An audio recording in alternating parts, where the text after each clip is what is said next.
Oi gente, tudo bem com vocês? Eu sou Beatriz e no vídeo de hoje teremos mais um assistidos aí do mês, então, porque às vezes é tanto lançamento, tanto filme, tanta série que eu acabo não conseguindo vir comentar sobre tudo por aqui. Então eu tenho gostado bastante de fazer esse estilo, de que no final do mês eu pego tudo que eu assisti, tanto de filme quanto de série, ou pelo menos os que mais se destacaram pra mim, pra gente vir aqui comentar aí um pouquinho. Inclusive, me deixem nos comentários se vocês também gostam aí desse estilo de vídeo, sabe? De vir aqui no final do mês comentar sobre as coisas que eu assisti. E então, se você não me conhece, por aqui a gente fala aí sobre entretenimento, a gente fala sobre as novidades dos filmes, da série que a gente tá tendo aí de cultura pop. Então, pra você não perder, se inscreve aqui no canal, ativa o sininho que eu sempre tento trazer vídeo pra vocês o quanto antes. Deixe seu like aqui nesse vídeo também, que me ajuda bastante. Assim também, eu sei que vocês gostam de vídeos assim, pra no final do mês vir falar sobre o que eu andei assistindo.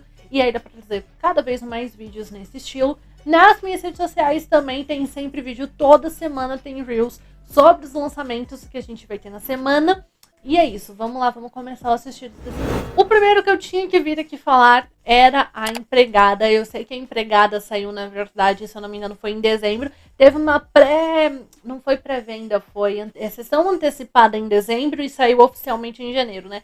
Que eu acabei não conseguindo trazer um vídeo somente sobre A Empregada, mas eu assisti recentemente e eu precisava vir falar sobre ele. O filme da Empregada, então, é baseado no livro de mesmo nome da Freida McFadden. E que, como eu falei, foi um filme muito falado no final do ano passado e no começo desse ano. Aqui a gente conhece a Millie, que tá recomeçando a sua vida depois de alguns acontecimentos.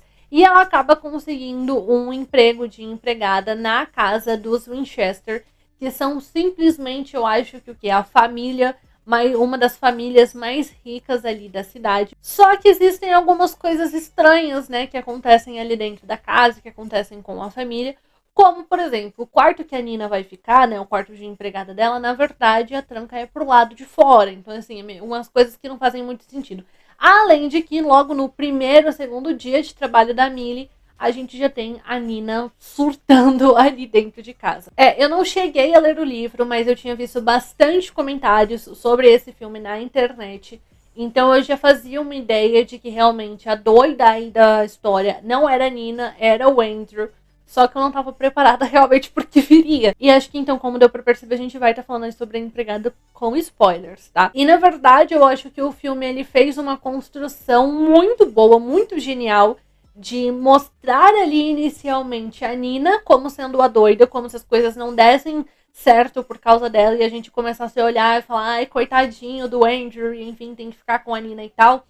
Pra no final das contas, depois a gente ter a revelação de que, na verdade, tudo o que a Nina fez e essa parte dela ser louca, não é que ela é louca. Ela armou justamente para que ela pudesse escapar ali, né, das mãos do Andrew e pudesse se ver livre, né, dele, porque ele é um cara tóxico, eu ia falar que ele é psicopata, eu não sei se ele é psicopata, mas ele é louco, esse termo a gente pode usar com certeza, de que ele é louco, né, essas coisas não saíam ali da forma como ele queria, ele simplesmente fazia as mulheres dele pagarem por isso. A gente tem eles mostrando primeiro, então, a Millie começando a se envolver ali com o Andrew, né, e a Nina indo embora, até o momento depois que a gente tem todo o flashback da Nina, né, de como era a relação dela ali com o Andrew, que o Andrew realmente fazia esse papelzinho de bom moça para poder atrair as mulheres, para ele poder conquistar as mulheres, só que depois ele mostrava a verdadeira face dele, né, então que aí, por exemplo, no caso da Nina, ele tinha muito uma questão de que ela precisava tingir a raiz do cabelo, e aí a primeira vez que ela não consegue fazer isso, ele faz ela arrancar 100 fios de cabelo, porque tinha que estar com o folículo junto, né, aqui da raiz da cabeça, pra poder liberar ela ali do quarto. Ainda trancava ela dentro do quarto, né? E, inclusive, se eu não tivesse visto na internet, eu não teria reparado, tá? Mas realmente tem o pessoal falando ali, reparando que o lustre da casa, da sala deles, inclusive aquelas coisas ali que parecem ser penas ou coisas ali, esqueci o nome, mas pendurada, na verdade, aquilo ali é o cabelo da Nina, porque o Andrew fazia ela arrancar ali os fios da cabeça dela, né? Então eu gosto como eles fazem essa construção de que inicialmente a Nina é dada como a louca e depois a gente descobre que não era nada disso, né? E no final das contas a gente tem inclusive a Nina e a Millie se unindo e matando o Andrew. Gente, eu adorei este momento. Alguns amigos meus que foram assistir esse filme aí no cinema falou que todas as mulheres aplaudiram, enfim. E eu também teria aplaudido. Tá, eu aplaudi, eu assisti na minha casa, mas eu também aplaudi aqui na minha casa, porque eu achei realmente essa cena aí maravilhosa. Elas entregaram tudo, sabe? A gente tem um final feliz ali pras duas, né? E que muito provavelmente, pelo visto, muito provavelmente não, já teve a confirmação de que a gente vai ter o segundo filme aí da Empregada. A gente, se não me engano, a Empregada é uma trilogia, não é? Mas eu acho que realmente tem mais de um livro. E o filme também termina com esse gancho, porque aí a gente tem a Millie fazendo entrevista dela indo trabalhar com outra mulher, né, pra ir trabalhar numa outra casa, e a gente vê que essa mulher, ela tem hematomas no pulso, enfim. Então é como se realmente o marido, dá pra entender que o marido dela bate nela.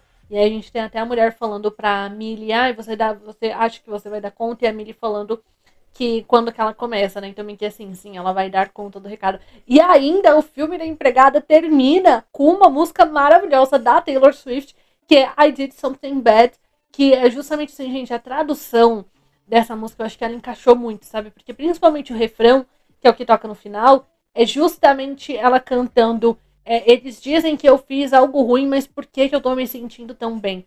Então essa música ainda encaixou perfeitamente com todo o enredo, né, aqui do filme. Sem dúvida, inclusive, o que mais chamou a atenção no filme pra assistir, não só pra mim, mas pra todo mundo, eu acho, é o elenco.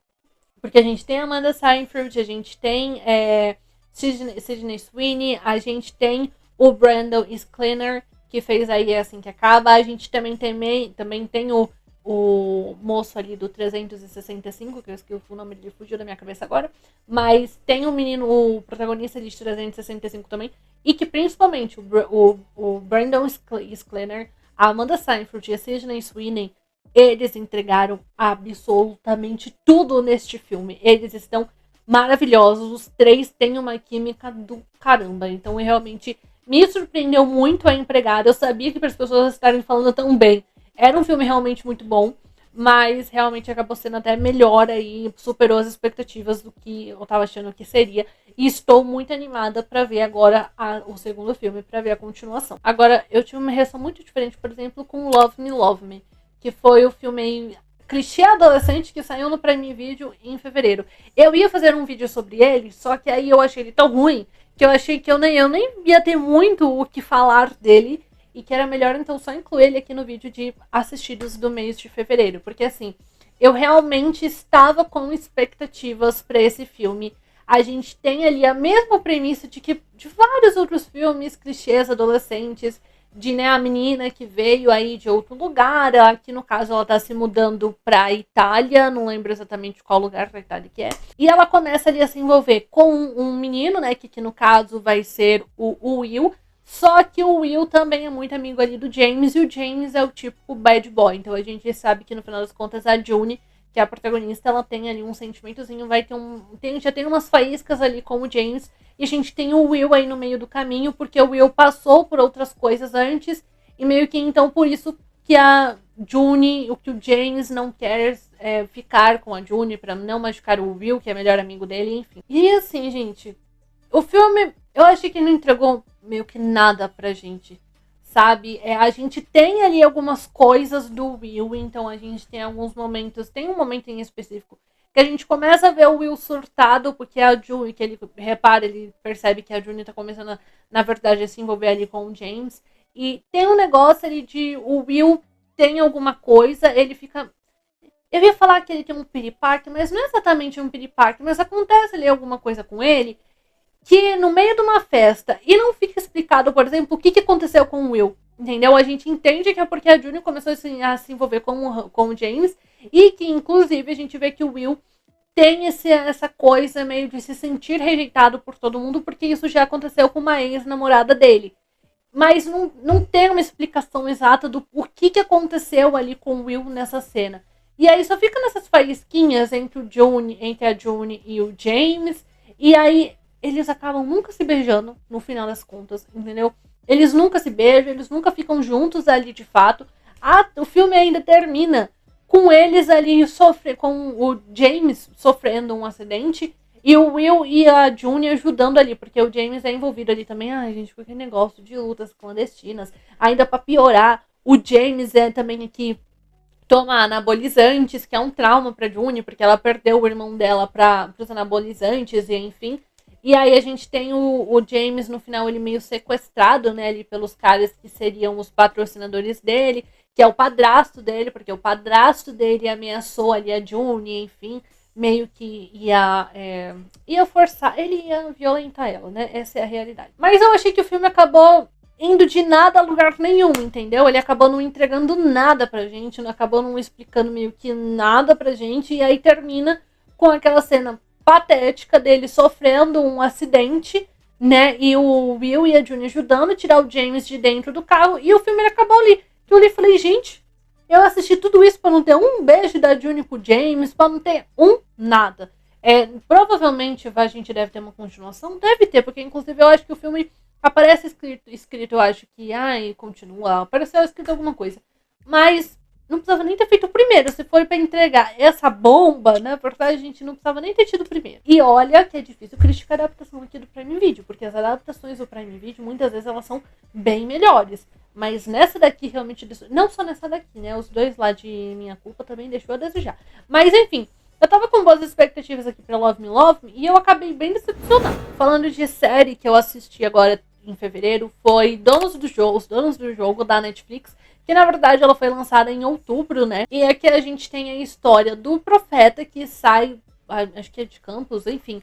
Ele sai lá do lugar da família dele para ir pro Rio de Janeiro, porque ele quer começar a construir o seu império ali também como parte de um dos donos ali de Jogo do Bicho, né? E com as coisas dele, começar a fazer parte ali da cúpula, que é quem realmente ganha dinheiro com essas coisas de Jogo do Bicho, enfim. E a gente vê até como ele começando a se aliar, né, ali com algumas pessoas, como por exemplo com a Myrna, que é quem vai ajudar ele meio que a derrotar o Búfalo, que eventualmente acaba se tornando o maior rival dele aqui dentro da série, para que o profeta comece a conseguir construir realmente o seu império ali no Rio de Janeiro. O Jogo do Bicho tem uma popularidade um pouco maior no Rio de Janeiro, né, se eu não me engano, e acho que muita gente sabe disso. E eu acho que um dos grandes acertos aqui da série foi que eles conseguiram trazer isso para a série de uma forma muito simples e também muito atrativa para a gente assistir, que é colocando logo no primeiro episódio o casamento ali entre a Susana e o Búfalo, junto com a apresentação de todas as famílias e dos negócios que fazem parte ali da cúpula. E então meio que é uma briga meio que por território, né, querendo ou não, aqui dentro dos donos do jogo. E toda essa parte de briga de território, das alianças que o profeta começa a fazer, até o momento que ele começa a ter o Búfalo como principal inimigo dele, enfim. Tudo isso eu acho que eles conseguem fazer e também conseguem mostrar aqui na série de uma forma que é simples da gente entender e que ao mesmo tempo é muito atrativo, é muito gostoso, é muito interessante da gente assistir. O que eu mais estava vendo relacionado a donos do jogo na internet era realmente a relação ali do profeta com a Myrna, né, todo mundo falando principalmente desse casal e enfim. E eu achei até que a gente ia ter muito mais cenas entre o casal. O que eu vou falar não é que me decepcionou, só que eu realmente estava com mais expectativas em relação a eles, entendeu? Mas o que a gente tem a série é para ser realmente essa parte de jogo, né? Essa parte do profeta conseguindo o território dele, enfim. Que a gente vê que o profeta ele não é tão bem aceito assim, não é tão bem visto para entrar na cúpula, porque ele é mais novo, então ele tem ideias, visões mais modernas de como as coisas poderiam funcionar. E até eu acho que esse é um ponto que também é legal da gente assistir aqui na série, que a gente vê o profeta tendo essas outras ideias, né, essas coisas que seriam mais modernas e tal. Então, eu acho que o contexto todo da temporada, ela foi muito bem feitinha, assim, é tudo muito bem explicadinho, muito gostoso da gente assistir, interessante. Sem dúvida nenhuma, o mais atrativo aqui da série também é o elenco, que a gente tem aí a Mel Maia, a gente tem o André Lamoglia, a gente tem o Xamã, tem Juliana Paz e também tem a Julia Buscaccio, que é quem faz a Susana. Mas eu acho que o destaque realmente aí vai para o André Lamoglia, para a Mel Maia, que são aí o Profeta e a Myrna. Como eu falei, né, a relação, o romance deles é o que mais está repercutindo aí na internet. Mas eu gostei muito, Donos do Jogo também foi uma boa surpresa. Eu não sei se já está confirmada a segunda temporada, mas que se já tiver também, eu acho que ela pode entregar muito, a série também pode entregar muito pra gente aí. É até legal vir falar de Donos do Jogo, porque Donos do Jogo é uma série brasileira, né? E pelo menos no Brasil, eu não acompanhei quando foi lançada, se ela ficou aí no top 10 durante muito tempo. Mas aqui no Brasil, essa série permaneceu no top 10, né? Durante muito tempo, o que é muito legal.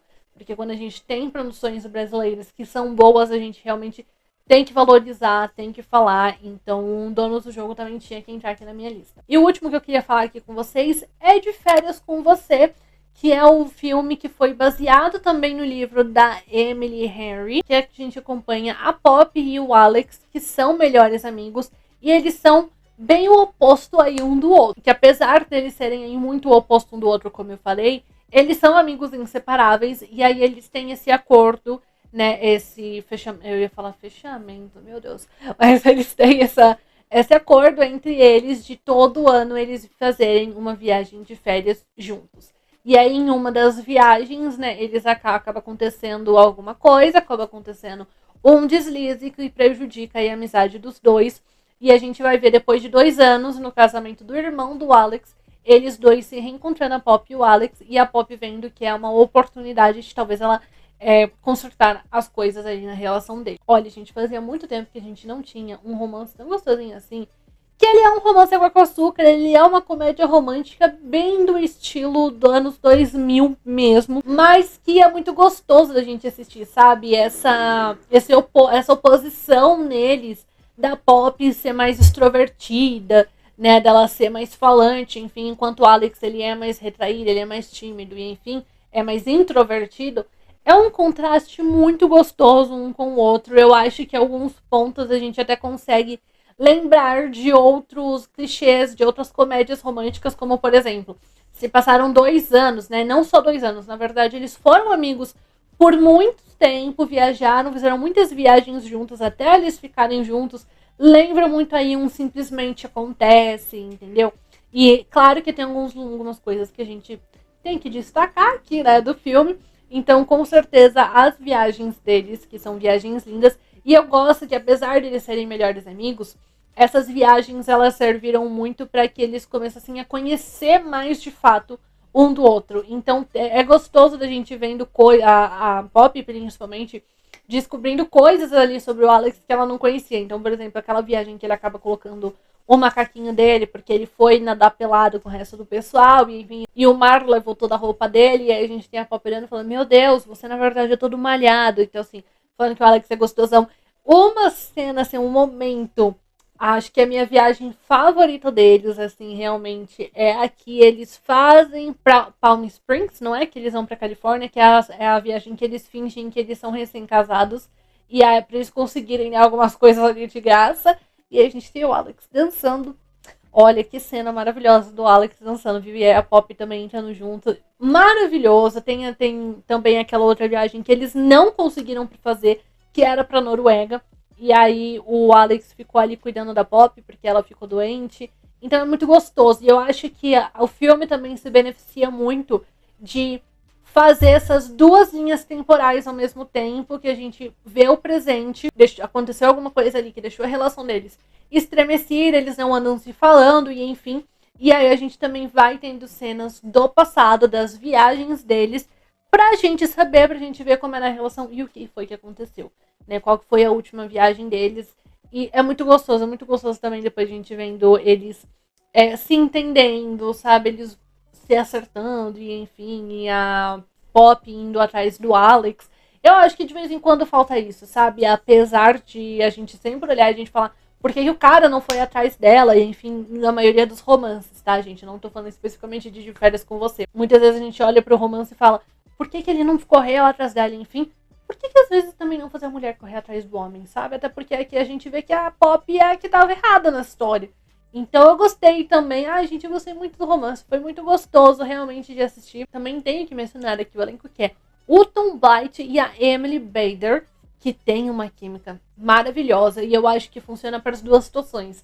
Tanto para eles ali na relação de amigos, quanto para quando o relacionamento deles começa a evoluir para algo a mais. E o Tom Blight me surpreendeu muito realmente aqui no filme, tá, gente? Porque eu só tinha assistido com ele o filme que ele fez, Os Jogos Vorazes, né? A Cantiga dos Pássaros e das Serpentes, que ele fez ali o Presidente Snow. E eu gostei muito de ver esse outro papel, que assim, é completamente diferente do que é o Snow, né? Apesar de o Alex ele ser introvertido, ele tem características completamente diferentes. Então eu gostei muito de ver o Tom Blythe em uma comédia romântica. Até fiquei com vontade de ver mais coisa com ele, tá? Porque ele é um ator muito bom. Mas enfim, também de férias com você, eu também tinha planejado fazer vídeo, acabei não conseguindo. E eu quero saber quais desses filmes, séries que vocês assistiram, o que vocês acharam, o que vocês também andaram assistindo agora em fevereiro. Conta pra mim nos comentários o que vai sair em março que você tá mais ansioso pra assistir. Que março tá só começando, então a gente tem muito lançamento pra vir ainda, que vai ter vídeo aqui sobre muitos deles com certeza. E aí então, pra você não perder, se inscreve aqui no canal, ativa o sininho pra você não perder mais nenhuma notificação, nenhuma novidade. E é isso, gente. Um beijo e até o próximo.